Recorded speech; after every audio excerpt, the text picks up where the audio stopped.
Terima kasih Anda masih bersama Rosi. Tema kita malam hari ini adalah negeri overdosis hoax. Seperti biasa silakan komentar Anda di posting mention @Kompas TV. Hashtagnya adalah overdosis hoax. Streaming bisa Anda saksikan di kompas.tv/live. Saya mengundang tambahan lagi narasumber untuk membincangkan kembali soal bagaimana canggihnya. Kita ini seakan kemampuan kita untuk mendeteksi mana yang benar dan mana yang bohong itu seakan berkejaran dengan kecanggihan rekayasa kebohongan itu sendiri. Karenanya saya mengundang yang tengah dulu karena ia disebut sebagai detektif forensik digital, yaitu Bung Ruby Alamsyah, ahli digital forensik. Lalu kemudian pemrettirto.id, yaitu Mas Sabto Anggoro. Dan juga last but not least Mbak Uni Lubis dari IDN Times. Sebelum saya masuk ke soal media online, saya mau masuk dulu bagaimana kita sering sekali dapat gambar-gambar yang kita pikir itu benar, padahal itu sudah ada rekayasa digital. Mungkin kita bisa tampilkan dulu beberapa foto-fotonya. Misalnya foto Basuki Cahayapurnama dan Habib Rizik. Setelah sekarang kita mungkin banyak orang bisa mengatakan ini hoax atau ini sudah rekayasa. Mas Ruby, kalau misalnya buat orang belum tahu ini beneran apa enggak nih? Cara paling simpel untuk masyarakat umum ya upload foto yang kita terima itu di image.google.com. Di situ instantly bisa kita kelihatan bahwa informasi foto tersebut pertama kali atau merupakan hoax atau tidak. Itu yang paling simpel ya untuk semua masyarakat bisa. Jadi bisa diulang lagi Mas Ruby? Ke Google Image, yaitu linknya image.google.com, images ya. Di situ tinggal upload aja file apapun, foto apapun, nanti Google akan bisa memberitahu.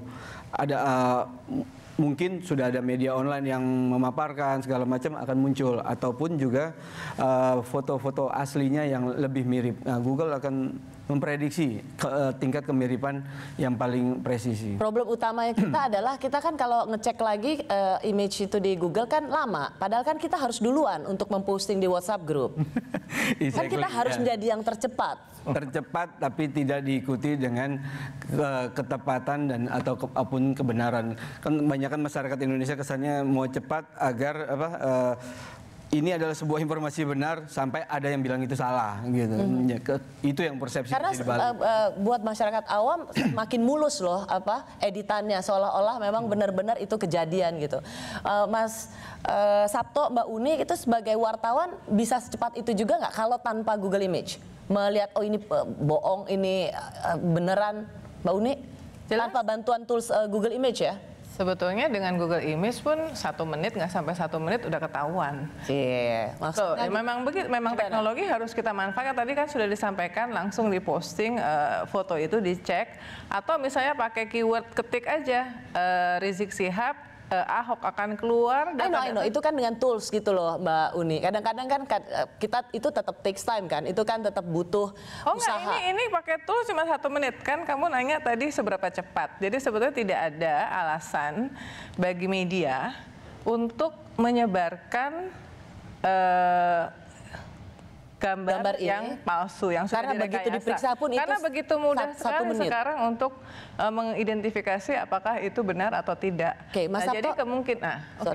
Ya kalau dengan mata biasa ya kita pasti punya keterbatasan. Walaupun ada beberapa yang membantu kita adalah logika. Misalnya ada beberapa yang sederhana aja, ketika kita zoom sampai ukuran terbesar itu akan ketahuan. Itu tingkat yang kasar gitu. Itu kalau misalnya kita karena pakai Google Image tadi itu pakai HP belum bisa, baru harus pakai desktop. Ya, jadi memang aplikasi itu atau tools itu bikin untuk membantu, tapi belum bisa untuk semua devices gitu, untuk semua perlengkapan. Coba next foto apa lagi? Nah, ini kan kemudian saya ingat sekali ini juga termasuk viral dengan mengatakan Pak SBY memotret Pak Jokowi dan kemudian ramai-ramai mengomentari tergantung dari sudut pandangnya.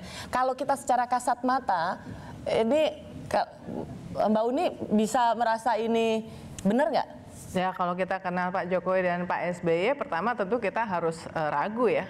bagaimana track record hubungan politik mereka. Kalau ngelihat foto yang terlalu mesra, pertama itu udah meragukan. Kemudian untuk kedua meyakinkannya ya dengan kembali lagi dengan teknologi. Jadi sebetulnya memang tugas dari media seperti kami ini itu menjadi lebih berat di era digital, di era persebaran informasi bohong, gambar bohong, karena justru kepada kami-kami inilah tempat buat masyarakat untuk mendapatkan konfirmasi mana yang bohong atau tidak. Ya. Gitu. Nanti saya akan ke situ Mbak Uni, karena tadi Mas Doni juga sempat mengatakan soal trusted channel dan mereka lebih memilih WhatsApp group dan social media sebagai referensi informasi yang dipercaya.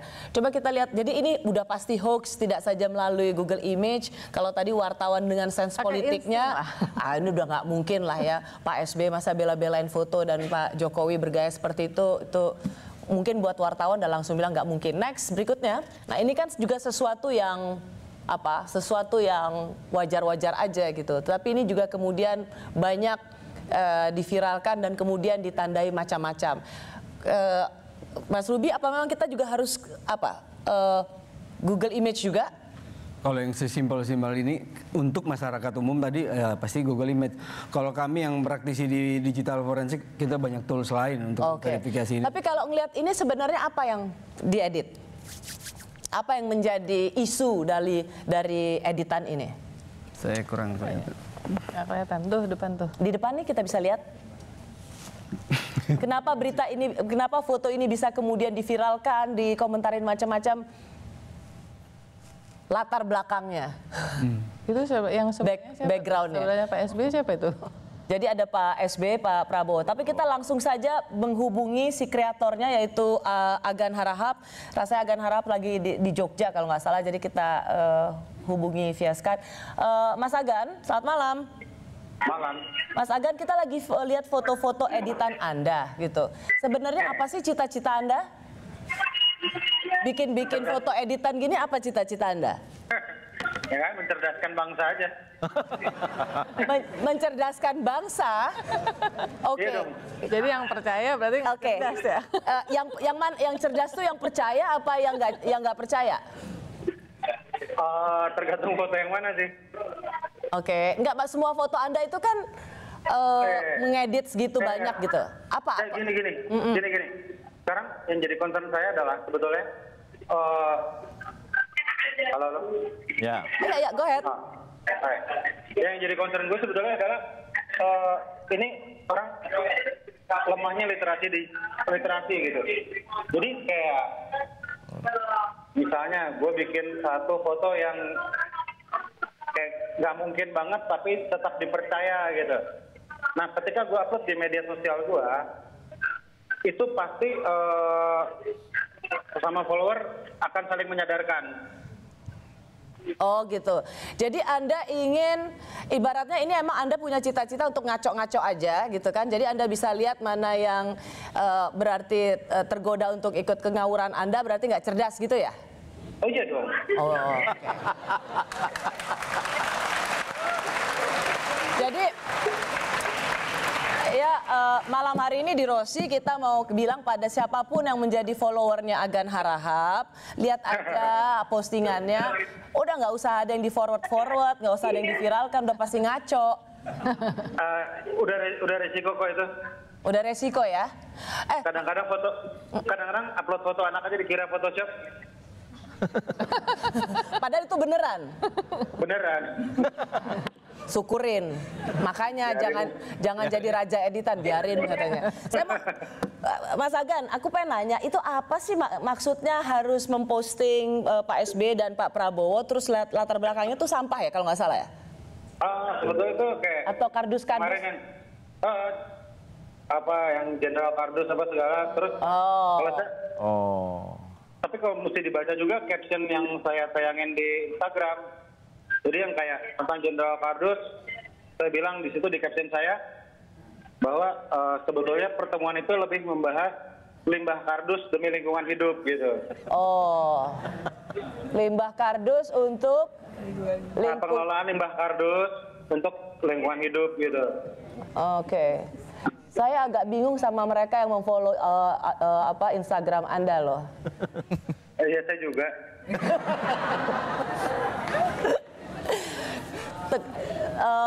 Target Anda tuh apa untuk memposting editan? Tadi kan Anda punya konsekuensi, jadi posting istri sendiri, anak sendiri dikira editan gitu ya.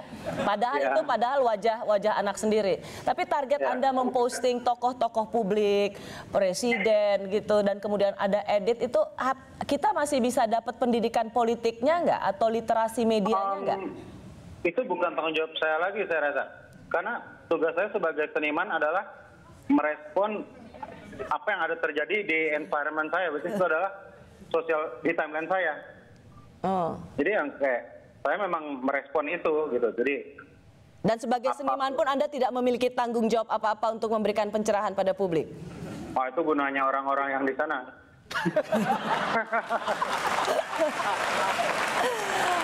Gunanya Mas Doni, gunanya Mas Dani, Mas Sabto. Dan itu juga fungsinya kurator seni rupa, saya rasa. Satir ya, sindiran. Oke.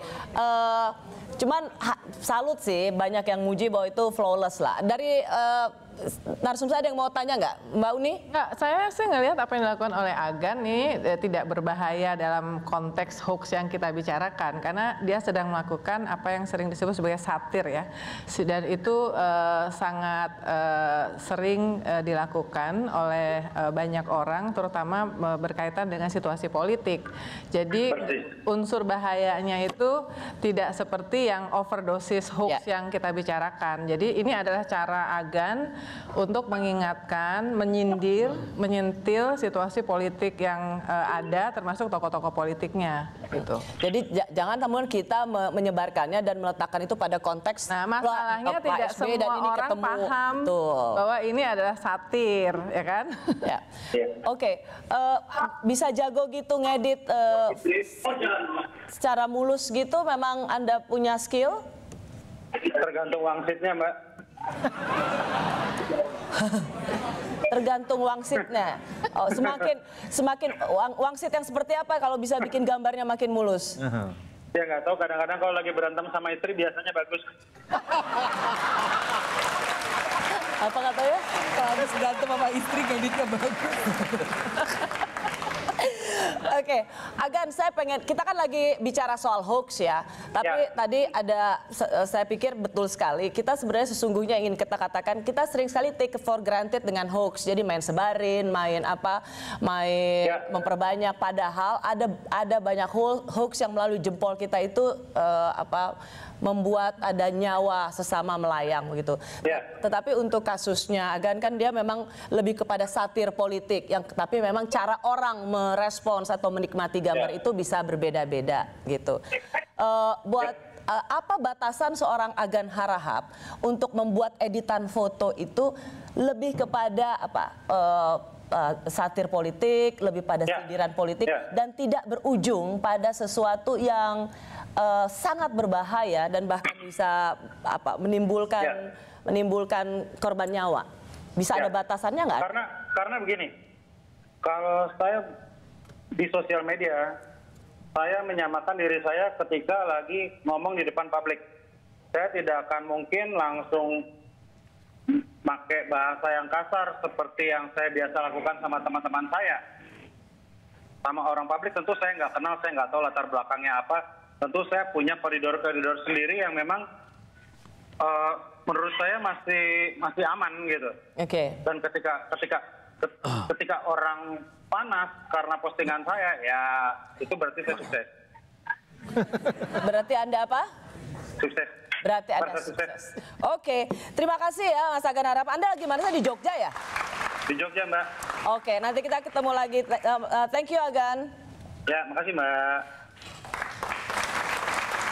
Seperti yang tadi saya bilang bahwa kita tetap harus beradu dengan kecanggihan kebohongan. Ada klip satu ini yang saya ingin tunjukkan juga bagaimana target orang-orang tertentu sudah dibikin dan kemudian gerakan bibirnya itu disesuaikan dengan apa yang ingin diucapkan. Kita lihat sama-sama. To invest in things like high-tech manufacturing, clean energy, and the infrastructure that creates good new jobs. Not to mention the job training that helps folks earn new skills to fill those jobs.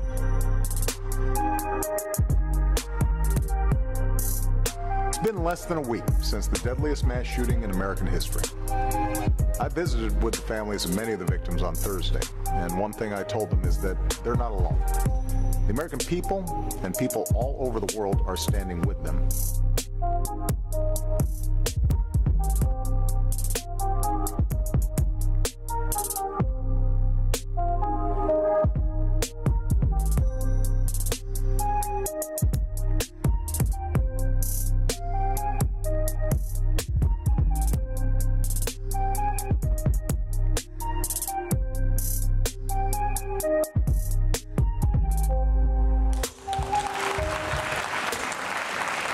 Masuk ke Mas Ruby, ini kategori udah lebih canggih lagi karena gerak bibir orang itu bisa disesuaikan dengan suaranya dan tapi isi narasinya sesuai dengan apa yang diinginkan oleh si pembuat hoax ya. Betul. Bisa dijelasin kalau konten ini sebenarnya kan tidak hoax. Sebenarnya ini adalah sebuah riset yang dilakukan oleh University of Washington dan juga Jordan Peele yang bikin. Oh iya, tapi kan menunjukkan bahwa ini bisa dilakukan. Jadi ini adalah salah satu contoh kecanggihan sebuah teknologi itu.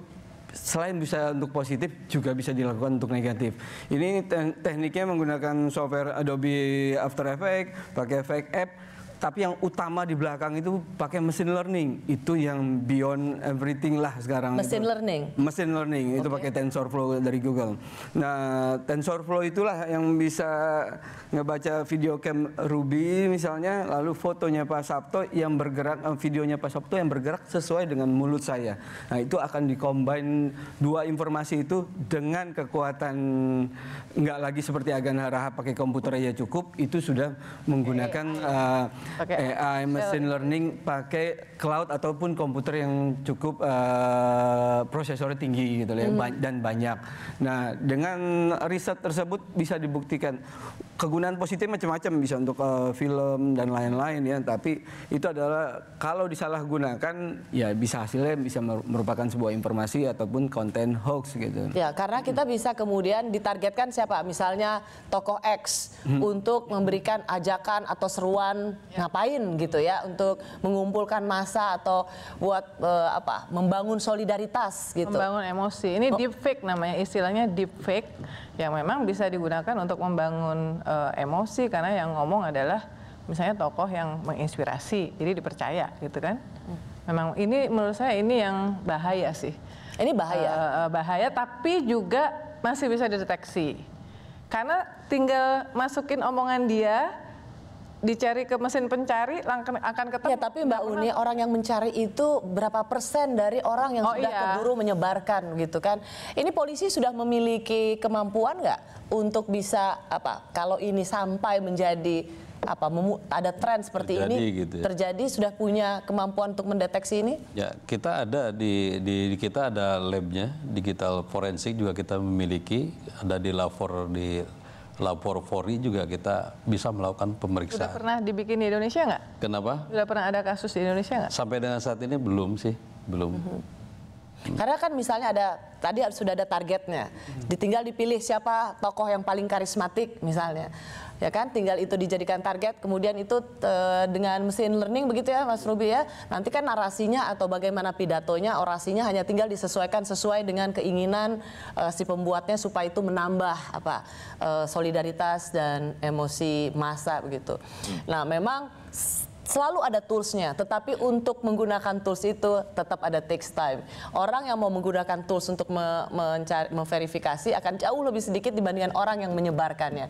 Mas Sabto, Anda punya ini nggak referensi bagaimana kemudian media mainstream memainkan peran ini? Ya, kebetulan Tirto pegang Certified License IFCN International Fact Checking Network di Asia, mungkin kita yang kedua.